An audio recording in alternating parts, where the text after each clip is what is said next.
এখানে বিভ্রান্তির কোনো সুযোগ নাই যে আমি এগুলা মানি না, আমি খালি বইপত্র একা একা পড়বো, আলেম হয়ে যাবে, সম্ভব না। যখন আমরা কলেজে পড়তাম অনেক সময় মনে হতো যে হয়তো বা সম্ভব, যখন পড়া শুরু করেছি তখন দেখছি যে না, এই সমুদ্রে ডুব দেওয়া কেবল শুরু, এর তলানে খুঁজে বের করতে 100 বছর লাগবে মনে হয়। আল্লাহর ভালো জানা। আল্লাহু আকবার। দিনের জ্ঞান অত বেশি। আলী রাদিয়াল্লাহু আনহু একটা কথা বলে দেই, সামনে যাচ্ছি। আলী রাদিয়াল্লাহু আনহু শেষ বয়সে বলছেন, তাকে প্রশ্ন করা হচ্ছে যে আপনার কি কোনো দুঃখ আছে জীবনে? আলী রাদিয়াল্লাহু আনহু বলছেন যে আমি শুরু থেকে নবী সাল্লাল্লাহু আলাইহি ওয়াসাল্লামের পাশে ছিলাম, আমার দুঃখ নাই, তবে একটা মনের কষ্ট। কি? আমি যে জ্ঞানগুলো শিখেছি নবীর কাছ থেকে সাল্লাল্লাহু আলাইহি ওয়াসাল্লাম, সেই জ্ঞান বিতরণ করার জন্য কোনো পাত্র খুঁজে পেলাম না। কি গভীর কথা! যে জ্ঞান শিখেছি এটা বিতরণ করার পাত্রই খুঁজে পেলাম না। তাহলে পাত্র, আমরা তো পাত্র, জ্ঞান বিতরণ করবেন ওলামায়ে কেরাম। পাত্র আমরা যদি পরিষ্কার না হয় জ্ঞান কিভাবে পাবেন? সম্ভব না। আরেকটা বিষয় বলে দেই, যখন আপনি জ্ঞানের চর্চায় মাঠে নামবেন, আল্লাহ পাক আপনার সম্মানার্থে ফেরেশতার পাখা আপনার পায়ের নিচে বিছিয়ে দিবেন। আর যখন আপনি জ্ঞান চর্চা করে আলেম হবেন ইনশাআল্লাহ তাআলা, আপনার জন্যে আসমান জমিনের সমস্ত মাখলুক, এমনকি সমুদ্রের নিচের মাছ, গর্তের ভিতরের পিপিলিকা, সবাই আল্লাহর কাছে আপনার জন্য ইস্তেগফার করবে ইনশাআল্লাহ। একটা হাদিসে নবীজি বলেছেন যে আকাশের চাঁদটাকে তোমরা যেমন দেখো উজ্জ্বল অন্য নক্ষত্রগুলোর তুলনায়, ঠিক তেমনি সাধারণ মানুষের উপরে একজন আলেমের মর্যাদা এমন। তো প্রিয় ভাইয়েরা, যুবক ভাইদেরকে বলছে, স্পেশালি আজকের লেকচারটা স্পেশালি তোমাদের জন্যই, যে এই ফাঁদগুলো থেকে বেঁচে থাকবে এবং এলেম অর্জন করবে। এলেম অর্জনের কোনো বিকল্প নাই, এবং এলেম অর্জনের জন্য সিলেবাস লাগবে। আর অনেক বইপত্র একা একা পড়তে পারবে না, আলেম ওলামাদের সংস্পর্শ লাগবেই, অন্যথায় পারবে না। এর পাশাপাশি আপনি সিরাতের বই পড়বেন, ইতিহাস পড়বেন, ইসলামিক অর্থনীতি পড়বেন, হ্যাঁ, ভূরাজনৈতিক প্রেক্ষাপটের বইগুলো পড়বেন, এগুলো ঠিক আছে। এবং জেনারেল লাইনে যেখানে পড়াশোনা করছেন এই পড়াশোনাও কন্টিনিউ করবেন, এবং আপনার প্রতিভা দিয়ে আপনার জায়গা থেকেই ইসলামের খেদমত করবেন ইনশাআল্লাহ। পারা যাবে না? আল্লাহ তৌফিক দান করুন। যুবক ভাইদের সামনে এই ফাঁদ। কেন ফাঁদ? কারণ যুবক ভাইরা যদি জীবনের উদ্দেশ্য জেনে ফেলে এবং ইসলাম প্রতিষ্ঠার কাজে আত্মনিয়োগ করে, তাহলে কুফার শক্তি পালানোর জায়গা খুঁজে পাবে না ইনশাআল্লাহ। প্রিয় ভাইরা, আল্লাহ রাব্বুল আলামিন বলছেন মুমিনদেরকে, হে মুমিনরা, তোমরা আল্লাহকে ভয় করো। দেখুন, 6টা পিলারে বিশ্বাস না করা পর্যন্ত কেউ মুমিন হয় না। কয়টা পিলার? 1 নাম্বার হচ্ছে আল্লাহর প্রতি বিশ্বাস। 1 নাম্বার আল্লাহর প্রতি বিশ্বাস। 2 ফেরেশতা মণ্ডলীর প্রতি বিশ্বাস। 3 আসমানি কিতাব সমূহে বিশ্বাস। 4 নবী রাসূলগণের প্রতি বিশ্বাস। 5 পরকালের প্রতি বিশ্বাস। এবং 6 তাকদীরের ভালো মন্দের প্রতি বিশ্বাস। এই 6টা পিলারকে মনে বিশ্বাস করতে হয়, মুখে স্বীকৃতি দেওয়া লাগে এবং কাজেও বাস্তবায়ন করতে হয়, তারপর আপনি মুমিন হবেন ইনশাআল্লাহ। আল্লাহ পাক বলছেন আমাদেরকে, এই মুমিনদেরকে, তোমরা আল্লাহকে ভয় করো, ভয় করার মতো ভয় করো। এটার ব্যাখ্যা কি? ভয় করা মানে কি? শুধু নেক আমল করা মানেই আল্লাহকে ভয় করা নয়। আল্লাহ পাকের যত নিষেধ আছে এই নিষেধগুলো ছেড়ে দেওয়ার নাম হলো আল্লাহকে ভয় করা। যদি আমি নামাজ পড়ি, প্রমাণিত হবে না যে আমি আল্লাহকে ভয় করি। হারাম ছেড়ে নামাজ পড়েন, হালাল খেয়ে নামাজ পড়েন, প্রমাণ হবে আপনি আল্লাহকে ভয় করেন। নামাজ পড়াটা একটু সহজ কাজ, কিন্তু এই হারাম রিজিক ছেড়ে দেওয়া এত সহজ কাজ না। রোজা রাখা সহজ কাজ তুলনামূলক, কিন্তু সুদ ঘুষ ছেড়ে দেওয়া এত সহজ কাজ নয়। তাসবিহ তাহলিল করা সহজ কাজ, কোরআন তেলাওয়াত করা সহজ কাজ তুলনামূলক, কিন্তু ওই বোনের সম্পত্তি তাকে ফিরিয়ে দেওয়া এত সহজ নয়। অন্য মুসলিম ভাইয়ের মান সম্মান রক্ষা করা এত সহজ নয়। পরিবারে পর্দা এবং নামাজ কায়েম করা এত সহজ নয়। এবং এই সুদ ঘুষ দুর্নীতি অন্যের সম্পদ আত্মসাৎ থেকে বের হয়ে আসা এত সহজ নয়। তাকওয়া মানে কি? পরিপূর্ণরূপে ইসলামে প্রবেশ করা, আল্লাহ পাকের যাবতীয় হুকুম আহকাম মেনে চলা, আদেশও এবং নিষেধ। আল্লাহ পাক বলেন শেষে, ওয়ালা তামুতুনা ইল্লা ওয়া আনতুম মুসলিমুন। একজন নবীর কথা খালি বলবো, মুসলিম না হয়ে মৃত্যুবরণ করো না। আল্লাহ পাকের কালাম পবিত্র কোরআনের মধ্যে সূরা হজ নাম একটা সূরা আছে। এখানে আল্লাহ পাক সূরা হজের মধ্যে ইব্রাহিম আলাইহিস সালামের কথা বলছেন যে হুয়া সাম্মাকুমুল মুসলিমিন। ইব্রাহিম আলাইহিস সালাম সেই নবী যিনি তোমাদের নাম মুসলিম দিয়েছেন। কি দিয়েছেন? আচ্ছা, ইব্রাহিম আলাইহিস সালামের দুটো ঘটনা বলবো খালি। আমি আপনাকে ইসলাম দেখাচ্ছি কি জিনিস। দেখুন, তার স্ত্রীকে আল্লাহ পাক বলছেন রেখে আসো, হাজেরা আলাইহিস সালামকে রেখে আসো মক্কার কাবা ঘরের কাছে, যেখানে কোনো মানুষ নাই, কোনো খাবার পানি কিচ্ছু নাই, সাথে ছোট সন্তান ইসমাইল। দেখেন, রেখে আসার সময় কিন্তু ইব্রাহিম আলাইহিস সালাম আল্লাহকে বলেন নাই যে আল্লাহ আমি আমার স্ত্রী সন্তানকে ওখানে কেন রেখে আসবো, এর পিছনে যুক্তি কি, এর পিছনে বিজ্ঞান কি, এর পিছনে দর্শন কি জিজ্ঞেস করেছিলেন? আল্লাহ পাক বলেছেন সামি'না আতা'না। সন্তান বড় হয়েছে, আল্লাহ পাক বলছেন তাকে জবাই করতে হবে। তিনি সন্তানকে গিয়ে বলছেন ইয়া বুনাইয়া ইন্নী আরা ফিল মানামি আন্নী আসবাহুক, আমি স্বপ্নে দেখছি তোমাকে জবাই করছি, ফানজুর মাযা তারা, তোমার কি রায় আমাকে বলো। সন্তান বলছে এবার ইয়া আবাতি, হে আমার আব্বা, ইফআল মা তু'মার, আপনাকে যে আদেশ করা হয়েছে সে আদেশ আপনি পালন করেন। সাতাজিদুনি ইনশাআল্লাহু মিনাস সাবিরিন, ইনশাআল্লাহ আপনি আমাকে ধৈর্যশীল পাবেন। কে বলছে এটা? ইসমাইল। ইসমাইলের মধ্যে কি এখনকার তরুণদের জন্য আদর্শ নাই?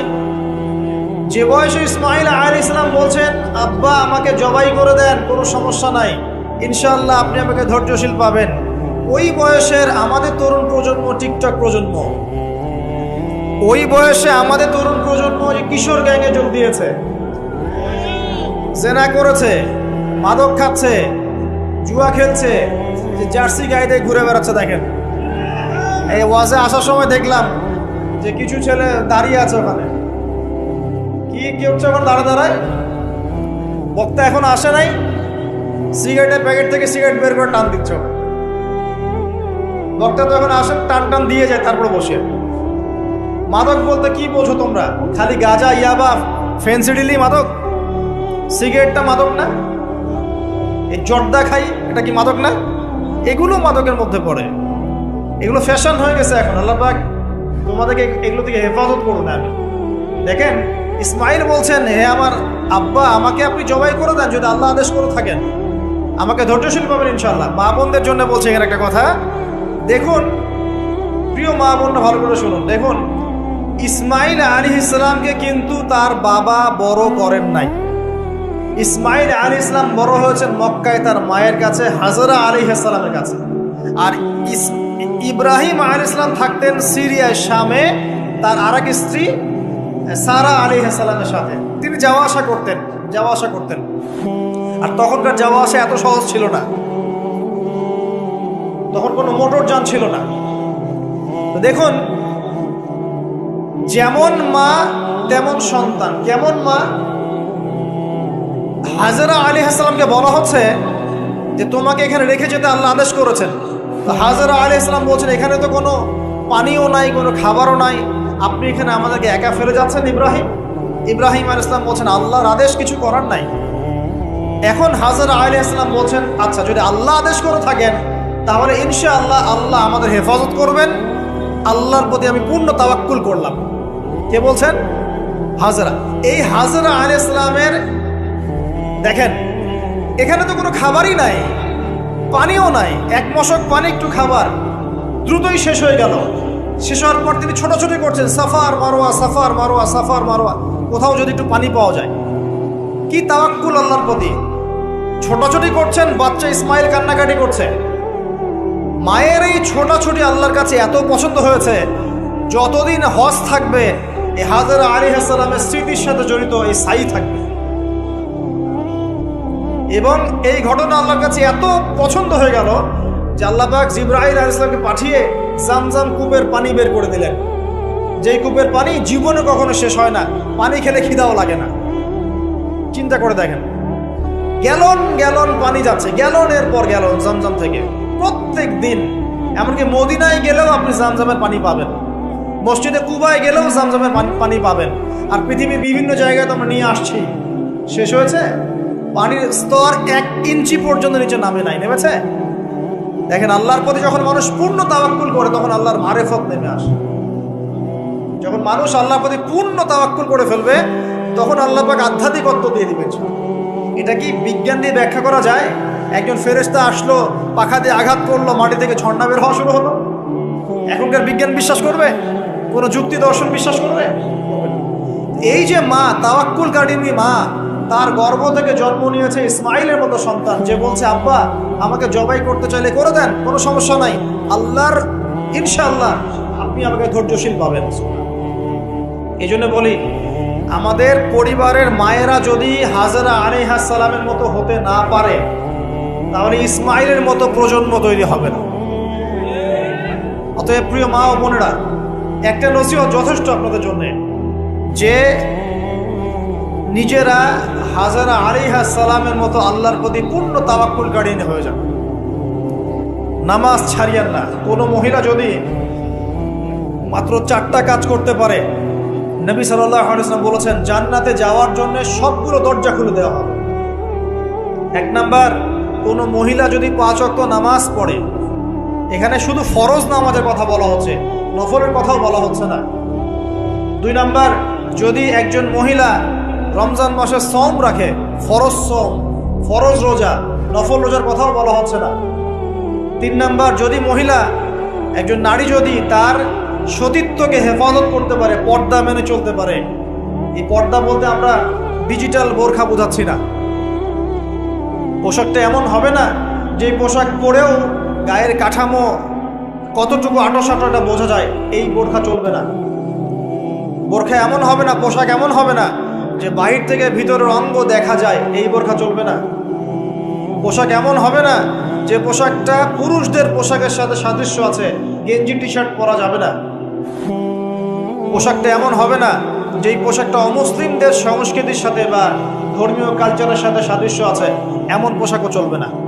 যদি কোনো নারী 3 নাম্বার তার লজ্জাস্থানের হেফাজত করতে পারে, মানে শরঈ পর্দা মেনটেন করতে পারে, আর পর্দা করে যদি কলেজে গিয়ে আর ইউনিভার্সিটিতে গিয়ে সহি প্রেমে লিপ্ত হন, তাহলেও পর্দা হবে না।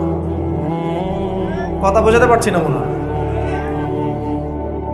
পর্দা করেও যদি ইউনিভার্সিটিতে গিয়ে গ্রুপ স্টাডি করতে হয় গায়রে মাহরামের সাথে, এই পর্দাও চলবে না।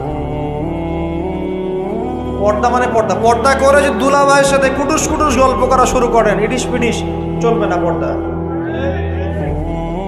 দেবর আর ভাবি, এখন দেখেন না, দেবর ভাবি, শালি দুলা ভাই, চাচাতো ভাই চাচাতো বোন, কোন জায়গায় সমাজ গিয়েছে জানেন? এমনও নিউজ বাংলাদেশে এসেছে, নাউজুবিল্লাহ বলতে বলতে রুজুতে বাঁধে, যে বাবা মেয়ের সাথে পর্যন্ত জেনা করে ফেলেছে। এই ঘটনা জানেন না? বাংলাদেশে একাধিক ঘটনা ঘটেছে। আস্তাগফিরুল্লাহ, ইন্না লিল্লাহি ওয়া ইন্না ইলাইহি রাজিউন। কোন যুগে আছেন চিন্তা করেন। কেউ কারো থেকে বাদ না, শিক্ষকের সাথে ছাত্রী, ছাত্রর সাথে শিক্ষিকা, বসের বস আর কলিগ, মহিলা কলিগ বস, মহিলা বস, পুরুষ কর্মচারী, হ্যাঁ অমুক কর্মকর্তা তমুক কর্মকর্তা। মাঝখানে একটা সিসিটিভির ফুটেজ ফাঁস হয়ে গেল, দেখলেন না কি হইল? মনে আছে? ভুলে গেছেন মনে হয়? একটা টাইটেল আসে, একটি সিসি ক্যামেরা সারা জীবনের কান্না, মনে নাই? ভুলে গেছেন আপনারা? হ্যাঁ, এই যে মনে আছে। তো কে কার থেকে বাদ? ফুফাতো ভাই, চাচাতো বোন, হ্যাঁ খালাতো বোন, খালাতো ভাই, মানে কাজিন কাজিন, দেবর ভাবি, শালাদুলা ভাই, শালিদুলা ভাই, সব দেখবেন জেনা করতেছে না? পরকীয়া তো নিত্যদিনের ব্যাপার। পরকীয়া না করলে এখন পেটের ভাতই হজম হয় না। বাসায় একটা স্ত্রী আছে, বাইরে 3-4টা মেয়ের সাথে টাঙ্কি মেরে বেড়াবে, কোনো সমস্যা নাই। সমস্যা কোথায় বলি? সমস্যা হচ্ছে যদি আপনার স্ত্রী থাকে একজন নেককার বা সতীসাধী নারী থাকে, এবং তার পারমিশন নিয়ে যদি আপনি আরেকটা বিয়ে করতে যান, সমস্যা আছে। হালালভাবে বিয়ে করলে সমস্যা, বাইরে টাঙ্কি মেরে বেড়াবেন, কোনো সমস্যা নেই। বাসায় একটা স্বামী আছে, বাইরে আরো 2-4টা ছেলের সাথে ফোনে কথা বলে, কোনো সমস্যা নেই। আমরা এখন কি করি জানেন? আমরা জেনাকে প্রমোট করি, নগ্নতাকে প্রমোট করি, আর বিয়ে হালাল জিনিসগুলোকে আমরা ঢেকে দেই, বাধা দেই। বিয়ে করতে চান দেখবেন বাধা পাবেন, জেনা করতে চান বাধা পাবেন না। হ্যাঁ, বিশ্বাস করছেন না? বিয়ে করতে যে দেখেন খালি কত বাধা আসে, আর জেনা করতে চান কোনো বাধা। মদ খাইতে যান, কোনো বাধা নাই। লিগ্যাল কিছু পতিতালয় আছে আমাদের দেশে, লিগ্যাল, এবং তাদেরকে পতিতা বললেও মানুষ রাগ করে। এখন বলতে হবে যৌনকর্মী, সেক্স ওয়ার্কার। কেন? তাদের যদি এতই সম্মান দেওয়ার ইচ্ছা থাকে আমাদের, আমরা কি ওদেরকে হালাল কোনো কর্মসংস্থান দিয়ে এই পাপের পথ থেকে ফেরাতে পারি না? ঠুনকো আবেগ দেখাও মিয়া, বাইরে খালি কিছু টাকা পয়সা ইনভেস্ট করে একটা প্রজেক্ট হাতে নিয়ে এই মেয়েদেরকে, মহিলাদেরকে যদি একটা ভালো কর্মসংস্থানের ব্যবস্থা করে, ওরা কি জেনা করবে নাকি? ও তো টাকার জন্য করে, পেটের দায়ে করে। কোনো মেয়ে কি চায় নিজের ইজ্জত মানুষের কাছে বিক্রি করতে? কোনো মেয়ে চায় না। প্রিয় দিনী বোনেরা, পোশাক এই 4টা মূলনীতি মেনে চলবেন। পোশাক এমন হবে না, আটো সাটো পোশাক চলবে না, পাতলা পোশাক চলবে না, বাইরে থেকে ভিতর দেখা যায়, পুরুষের পোশাক চলবে না, এবং অমুসলিমদের সাদৃশ্য আছে এমন পোশাক চলবে না। আপনি বাসায় কি পোশাক পরে থাকেন, আমরা এখানে তো কোনো রকম ইন্টারফেয়ার করতে যাচ্ছি না। তো বাইরে যদি গায়রে মাহরামদের সাথে বের হন, সামনে বের হন, তাহলে অবশ্যই আপনাকে এই পর্দা মেনটেন করে আসতে হবে। এটা ইসলামিক লস। আল্লাহর আইন যদি আপনি না মানেন, আপনার কবর আপনার, আমার কবর আমার। ফাযাক্কির ইন্নামা আনতা মুযাক্কির, উপদেশ দাও তুমি, শুধু উপদেশ দাতা। লাস্তা আলাইহিম বিমুসাইতির, তুমি কারো প্রতি দারোগা নও। আমাদের দায়িত্ব জাস্ট প্রচার করা। বাল্লিগু আন্নী ওয়ালাউ আয়া, একটা আয়াত জানলেও খালি প্রচার করে দাও, দ্যাটস অল। ফাযাক্কির ইন নাফাআতিয যিকরা, তুমি উপদেশ দাও যদি উপদেশ কোনো কাজে কাজে আসে। প্রিয় ভাইয়েরা, মধ্যে কথা বলতে গিয়ে এখানে এসেছিলাম, একটা মেয়ে 4টা কাজ করলে জান্নাতে চলে যাবে ইনশাআল্লাহ। 5 ওয়াক্ত নামাজ, ফরজ নামাজ, 2 রমজান মাসের সওম, 3 নাম্বার লজ্জাস্থানের হেফাজত, আর 4 নাম্বার স্বামীর আনুগত্য। স্বামীর কি দেখেন, ফ্যামিনিস্ট মেয়েরা বলবে স্বামীর দাসত্ব। দাসত্ব আনুগত্য এক জিনিস নয়, মনে থাকবে। দাসত্ব আনুগত্য এক জিনিস নয়। আনুগত্য মানে কি? আনুগত্য মানে আপনার স্বামী আপনাকে কোরআন সুন্নাহ মতো চালানোর চেষ্টা করছে, আপনি এটা ফলো করবেন, আনুগত্য। আর আপনার স্বামী যদি আপনাকে কোরআন সুন্নাহর বাইরে যদি বলে যে আসো, অফিসের কলিগরা আসছে, আমার টেবিলে খাবার পরিবেশন কর, যাবেন না, আপনি আনুগত্য করবেন না। আপনার স্বামী বলছে যে সুন্দর করে সাজুগুজু করো, তো আজকে ঘুরে আসি সাজেক, ঠিক আছে, বাইকের পিছনে বসে আপনাকে নিয়ে যেতে যাচ্ছে, আপনি যাবেন না। বলবেন যে এরকম সাজুগুজু করে গায়রে মাহরামদের সামনে যাওয়া জায়েজ নাই। আনুগত্য কি? কোরআন সুন্নাহ সমর্থিত কাজে আপনি স্বামীকে ফলো করবেন, আনুগত্য। স্বামী যদি এমন কোন আদেশ করে যে আদেশটা কোরআন সুন্নাহর বাইরে যায়, আপনি এখানে কোনো আনুগত্য নাই। একটা হাদিস আছে, লা তুআতা লি মাখলুক ফি মা'সিয়াতিল খালিক, মানে স্রষ্টার অবাধ্যতায় সৃষ্টির কোনো আনুগত্য নাই। আল্লাহর অবাধ্যতায় সৃষ্টির কোনো আনুগত্য নাই। প্রিয় ভাইরা, একটা আয়াত আমাদের জন্য যথেষ্ট হবে ইনশাআল্লাহ। মুমিন আমরা মুমিন না? মুমিন না? আল্লাহয় বিশ্বাস করি কি না? ফেরেশতায় বিশ্বাস করি না? নবী রাসূল আসমানি কিতাবে, পরকাল, তাকদীরে বিশ্বাস করি তো? আমরা সবাই ইসলামের বিজয় চাই কি না? আমরা সবাই পরিপূর্ণ মুসলমান হতে চাই কি না? আমরা চাই কি না যে আমাদের সাথে সাথে আমাদের পরিবারটাও জান্নাতে যাক? এবং আমরা চাই কি না যে আমাদের সমাজটাও ইসলামের আলো আলোকিত হোক? চাই কি না? যদি চাই, প্রিয় ভাইয়েরা, আমার 10টা নসিহত। কয়টা? 10টা, জাস্ট 10টা লাইন বলবো, আর আপনাদের ধৈর্য নষ্ট করছি না। 1, জ্ঞান অর্জনের যে কথা বলেছি, জ্ঞান শুধু অর্জন নয়, জ্ঞানের বিপ্লব ঘটাতে হবে। পারবেন ইনশাআল্লাহ? যে যেখানে পড়াশোনা করছেন করেন, কিন্তু ইসলামিক পড়াশোনা বাদ দিয়ে নয়। দিনের জ্ঞান আগে অর্জন করতে হবে, বাল্য বয়সে অর্জন করতে হবে। আল্লাহ তৌফিক দান করুন। 2 নাম্বার, প্রত্যেক দিন কোরআনকে সময় দিবেন। কি করবেন? প্রত্যেক দিন কোরআনকে সময় দিবেন। প্রত্যেক দিন মিনিমাম 1 ঘন্টা করে হলেও কোরআন তেলাওয়াত করার চেষ্টা করেন। পারবেন ইনশাআল্লাহ? 2, 3 নাম্বার, আপনার জীবনটাকে রাসূলুল্লাহ সাল্লাল্লাহু আলাইহি ওয়াসাল্লামের সুন্নাত দিয়ে সাজাতে হবে। প্রত্যেকটা কাজ করার আগে 3 বার চিন্তা করবেন। কয়বার? 3 বার, যে এই কাজটা কিভাবে করলে সুন্নত হবে, কিভাবে করলে সুন্নত হবে না। এই রাত্রে ঘুমাবেন, 3 বার চিন্তা করবেন যে কি কি কাজ করে ঘুমালে পরে ঘুমটা সুন্নত হবে, নেকি হবে। ওযু করবেন, সূরা ফালাক নাস ইখলাস পড়বেন, আয়াতুল কুরসি পড়বেন, সূরা বাকারার শেষে 2টা আয়াত পড়বেন, 33 বার সুবহানাল্লাহ, 33 বার আলহামদুলিল্লাহ, 34 বার আল্লাহু আকবার পড়বেন, ডান দিকে কাত হবেন, আল্লাহুম্মা বিইসমিকা আমুতু ওয়া আহইয়া, ব্যাস। যদি 6 ঘন্টা ঘুমিয়ে থাকেন, 6 ঘন্টার প্রত্যেক সেকেন্ডে নেকি পাবেন ইনশাআল্লাহ। এর নাম সুন্নত। প্রতিটা কাজ সুন্নত মাফিক করতে হবে। একটা খালি কথা বলে দেই, নবীজি একটা সিঁড়ি, 2টা সিঁড়ি, 3টা সিঁড়ি, 3য় সিঁড়িতে দাঁড়িয়ে বলছেন মিম্বরের, আমিন। সাহাবীরা বলছেন, ইয়া রাসূলুল্লাহ, এরকম করে তো আমিন বলতে কখনো শুনি নাই। বিষয়টা কি? নবীজি বলছেন, বিষয়টা হচ্ছে, যখন আমি 3য় সিঁড়িতে ছিলাম তখন জিবরাইল আলাইহিস সালাম এসে আমাকে বলেছিলেন, জিবরাইল আলাইহিস সালাম এসে বলেছেন, হে মুহাম্মদ, ধ্বংস হোক সেই ব্যক্তি, ধ্বংস হোক সেই ব্যক্তি যার সামনে আপনার নাম উচ্চারিত হয়েছে কিন্তু সে আপনার নাম শুনেও দরুদ পড়ে নাই। কে ধ্বংস হোক?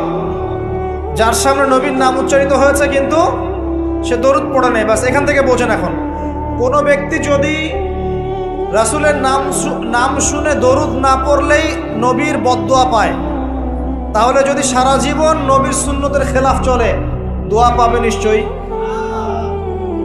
কথা বুঝতে পারছেন? শুধু একবার দরুদ পড়ে নাই, নবীর নাম শুনে দরুদ পড়ে নাই ইচ্ছাকৃতভাবে, তাকে নবীজি বলছেন সে ধ্বংস হোক। নবী বলছেন আমিন, মানে বদদোয়া হচ্ছে এটা। তাহলে সারা জীবন যে আমরা দাঁড়িয়ে রাখছি না, টাকরো নিচে কাপড় পরছি, হ্যাঁ, যে গোফ লম্বা করে একদম শুশুকের মতো রেখে দিয়েছি, কাটছি না, লেবাস ইসলাম না আসছে না, নামাজ পড়ছি না, সুন্নাহ মোতাবেক জীবন করছি না, আমাদের কি হবে? আমরা কি নবী সাল্লাল্লাহু আলাইহি ওয়াসাল্লামের সুপারিশ পাবো? কবরে তাকে দেখালে উত্তর দিতে পারবো? পারবো ইনশাআল্লাহ। কখন?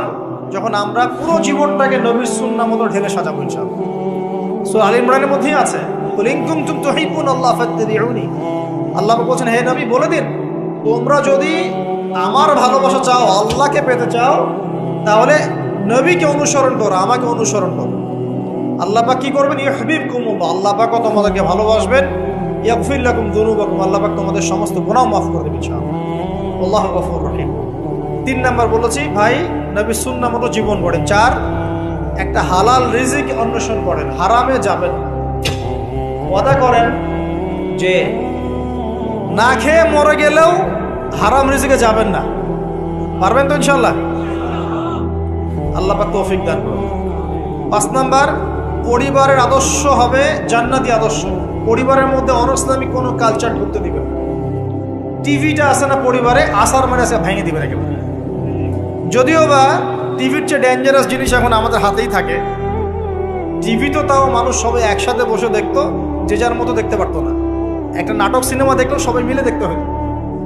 এখন তো ফোন, সবার ঘরে ঘরে একটা পৃথিবী, সবাই ঘরে ঘরে যে যার মতো দেখছে আর কি। পরিবারে পর্দা থাকতে হবে। ছোটবেলা থেকে সন্তানদেরকে কোরআনের শিক্ষা দেওয়া লাগবে, তালিম থাকতে হবে পরিবারে। পরিবারে হালাল রিজিক থাকতে হবে। একটা কথা বলি, পরিবারে মেয়েদের প্রতি, স্পেশালি মেয়েদের প্রতি নরম থাকবেন, কঠিন হয় না। কারণ আমার অভিজ্ঞতা থেকে বলছি ভাই, নারী জাতির প্রতি কঠিন হয়ে কোনো ফায়দা নাই। যত কঠিন হবেন তত সমস্যা। আর এই ব্যাপারে আপনার চেয়ে আমার অভিজ্ঞতা 1 ধাপ বেশি, মাত্র 1 ধাপ। আচ্ছা, 5টা। 6 নম্বর হচ্ছে ইসলামিক কিছু ফাউন্ডেশন বা অ্যাসোসিয়েশন গড়ে তোলার চেষ্টা করেন। এদের কাজ হবে ইসলামের সৌন্দর্যগুলো দিয়ে সমাজ সেবা করা। করা যাবে না? ওই যে হিলফুল ফুজর নবী সাল্লাল্লাহু আলাইহি ওয়াসাল্লাম করেছিলেন।